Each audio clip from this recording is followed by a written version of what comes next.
sending a message to Caitlin Clark. I'm going to see you at All-Star Weekend. And when I see you, we gonna talk. And it ain't gonna be just me. It's gonna be me. It's gonna be Chelsea Gray. It's gonna be all the activists in the WNBA. We're gonna come knocking on your front door at the hotel room. What you are hearing is not just a simple prediction.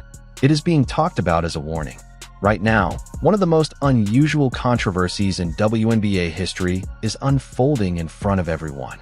Aya Wilson, Chelsea Gray, and several veteran players are reportedly getting ready to confront Caitlin Clark during All-Star Weekend and pressure her to publicly criticize her own supporters. Let me say that again because it is hard to believe even when you hear it. They reportedly want her to tell the millions of new fans who recently began following women's basketball to stop supporting women's basketball. Wow. Let's get right into it, shall we? Like the video, hype the video. Let me know your thoughts in the comment section below and subscribe to the channel. That would mean so much to me. Before we get into this, folks, what's going on in the WNBA when it comes to fans talking shit, being mean, saying not nice things? It happens in all sports leagues. These women are just so emotional and so soft, they can't handle it. They've been begging for 30 years, I want attention, but only good attention. As soon as they get that attention, ooh, this is too much attention. Too many people are saying mean things. Too many people are calling me trash. Too many people are saying I can't make layups. Oh my gosh, that person called— What has really been happening behind the scenes tells a much bigger story. For 27 years, the WNBA worked hard to earn widespread public attention.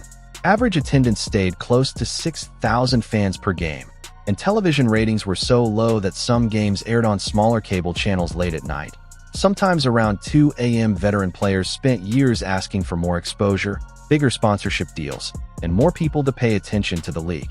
Then Caitlin Clark entered the WNBA in April 2024, and almost everything changed overnight. Indiana Fever games started drawing sold-out crowds of 17,000 fans. ESPN began putting WNBA games into major primetime time slots. Merchandise sales increased by 340% during the first 2 months of the season. The league also signed a new media rights agreement worth $2.2 billion over 11 years, more than 3 times larger than the previous deal. It should have been a moment for everyone across the league to celebrate. Instead, it created a major split throughout the WNBA. They're flipping out.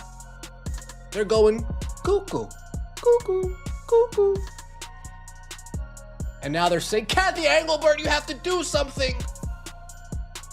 Pothole6627 is saying not nice things to me on Twitter. Kathy, say something, please. Oh no. Oh no. A random person. Oh, all the horror. Chelsea Gray thinks that because she aired this person out, it's going to make people think twice. Yeah, it's going to make them think twice. Should I call her trash or should I call her garbage? Should I say she waddles like a penguin? No? Alright. Watch that moment one more time and listen carefully to the words being spoken. Too many people are saying hurtful things. Too many people are calling me trash. That comment is at the heart of this entire controversy and reveals something important about how some players view their relationship with fans. In every major sports league, athletes deal with angry crowds, tough opinions, and constant criticism online. LeBron James has been called trash by thousands of fans throughout his career. Tom Brady spent years facing accusations and controversy during Deflategate. NBA players often hear opposing fans yelling personal insults at them. That has always been part of being a professional athlete. Fame brings attention, and attention includes both support and criticism. You cannot choose to accept only the positive part of being famous. Even so, some WNBA veterans seem to believe they should receive only praise and encouragement. They wanted more attention, but only if it came with complete approval. They wanted new fans, but only fans who shared their views, agreed with their activism, and never questioned their performances on the court. When Caitlin Clark's fan base brought both huge support and criticism, some players decided to push back against the entire audience instead. So it couldn't be deleted. I think first person I said it to was my wife. And then after that, I actually group chatted Asia, Jackie, and Jewel about it, and it was the first one was like, post it. And I was like, yeah, I'm going to. I'm just letting you guys know what I've been sent. I texted my agent, told him, and I decided to post it. She decided to post it after the Indiana Fever game because she knows what kind of optics those are. People have already gone in the archives of her Instagram comments. She's been getting called nasty names for quite a while. But once the Indiana Fever come to town, and layeth the smacketh down on the Las Vegas Aces. Chelsea Gray shared a screenshot of a racist message she received on Instagram after the Las Vegas Aces lost to the Indiana Fever on July 14th. The timing of that post is important. She had already said she had been receiving negative messages for months, but she decided to highlight this particular message right after a loss to Caitlin Clark's team. Some people believe that timing was not a coincidence and that it helped influence the public discussion about the situation. The issue is complicated. Racist messages are completely unacceptable, and no athlete should ever be targeted with hate speech. Anyone who sends racial slurs should face consequences, including being banned from platforms and possibly facing legal action. However, critics argue that Chelsea Gray is combining two very different things: unfair hate and normal sports criticism. When fans say a player is missing shots or that their performance has dropped, that is part of sports discussion. When someone uses a racial slur, that is hate speech. Those two things are not the same, and treating them as though they are can make it more difficult to have honest conversations about a player's performance. I don't know. Enough is kind of enough. Can't even think of a reason. It's not necessarily like, yeah, these messages are not the first of its kind. It's not. There was other stuff too. I just decided to share that one. After the Indiana Fever game, right? Right. And also, it was just fine. I got fed up with it, and I just decided to share it. And maybe I don't share the other ones. You are so stunning, brave, and courageous, Chelsea Gray. Oh my gosh. Oh my God. But I know people would think twice now. We're just playing the game. What are people going to think twice about? Chelsea Gray, Aya Wilson, and other veteran players are reportedly planning to speak with Caitlin Clark during All-Star Weekend and ask her to publicly address and condemn certain actions from her fan base. But think about what they are actually asking her to do. Caitlin Clark has never supported racism. She has never made statements attacking other players, and she has never told her supporters to target or harass anyone. According to some critics, the issue being placed on her is simply that some people who enjoy watching her play basketball also happen to behave badly online. And because of that, she is expected to tell millions of new WNBA fans that they do not belong. This approach would make little business sense for the league. The WNBA recently secured a $2.2 billion media rights deal, and Caitlin Clark's arrival played a major role in bringing more mainstream attention to women's basketball. Fever games averaged around 1.2 million viewers during her rookie season, compared with roughly 300,000 viewers for many WNBA games in previous years. Pushing those new viewers away would be a huge financial mistake for a league that has never made a profit throughout its history. Rebound. I don't know. I don't know. Should I say you're the point fraud, or should I say you're the point you need to leave? Oof. I don't know. What do you really think people are going to think twice about? Well, you think someone who is going to call you a racial slur is going to be halfway through writing that racial slur and say, oh man, that's right, Chelsea Gray. That's right, she said people are going to think twice. Oh, let me put my phone down. That ain't going to happen. That we love, that we work so hard to do, but it's just a certain division that needs to be brought to everyone's attention and understanding that, no, this is something that's been going on, and it's just getting to a point where it's like, all right, now. This is not really about business decisions. It is about influence, control, and the identity of the league. For many years, the WNBA was a small and closely connected community where players knew one another personally. The fan base was largely progressive, politically active, and strongly connected to social justice issues. The league became a place where athletes could openly express who they were, speak about politics, and support important causes without dealing with the level of attention and criticism that comes with mainstream popularity. Then Caitlin Clark entered the league, and brought millions of new fans who do not all fit that same background. Some are conservative. Some are not interested in activism. Some are simply casual basketball fans who enjoy watching an exciting player. And yes, some people online behave badly and say inappropriate things. But some veteran players saw this wave of new attention and felt they would rather protect their smaller, more familiar community instead of accepting the challenges that come with becoming a mainstream league. That is their choice. But you cannot spend decades asking for more attention and then reject it when that attention comes from people you do not agree with. That is not how fame works. That is not how growth works.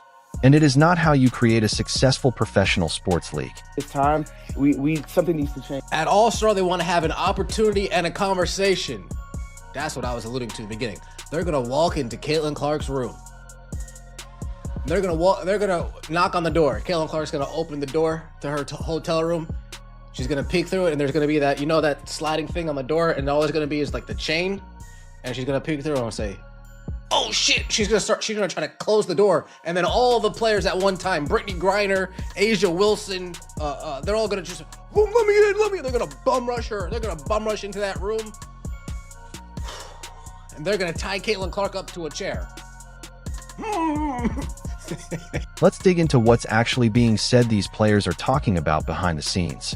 Based on comments tied to Chelsea Gray and a few others, word is some veteran players want to sit down with Caitlin Clark privately at All-Star Weekend and pressure her into making a public statement telling any fan who's ever criticized a WNBA player online, even if they support her, that they should stop watching the league altogether. Picture being in Clark's shoes for a second. She's a 22-year-old rookie who just wrapped up one of the most-watched debut seasons women's basketball has ever had. She absorbed brutal physical treatment, including that controversial moment where Chindi Carter made contact with her during a game on June 1st. She got dragged into endless conversations about race and privilege that had almost nothing to do with how she actually played. She helped bring the league record-breaking attention and money it badly needed. And now, some veterans want her to turn her back on the very fans who helped make all that growth happen. What this whole situation really exposes is a much deeper divide inside the WNBA, a disagreement that's been simmering for years and only became too big to ignore once the league started reaching a much wider crowd. At the heart of it are two completely different visions for what the WNBA is supposed to be. One camp sees the league primarily as a platform for activism and representation that happens to also involve basketball, where the larger mission always comes before the sport itself, and players are valued as much for speaking out on things like racial equality, LGBTQ rights, and equal pay as they are for their play on the court. In that vision, the ideal fan is politically engaged and already aligned with those causes, and growth is fine as long as it doesn't dilute the league's identity or pull in people who see things differently. The other camp views the WNBA first and foremost as a professional basketball league that happens to include socially conscious athletes, where talent and entertainment value come first. Activism is welcome but never mandatory, and the real goal is building the biggest, most varied audience possible, because without that kind of financial growth, the league simply doesn't survive long-term. These two mindsets have coexisted quietly for years, but Clark's arrival dragged the tension out into the open. Whether she meant to or not, she's become the face of that second camp, a basketball player first, whose fan base spans every kind of political and social belief, many of whom just want to watch great basketball and nothing more. That kind of variety makes people uncomfortable if they preferred the WNBA back when it felt like a smaller, more tightly aligned community.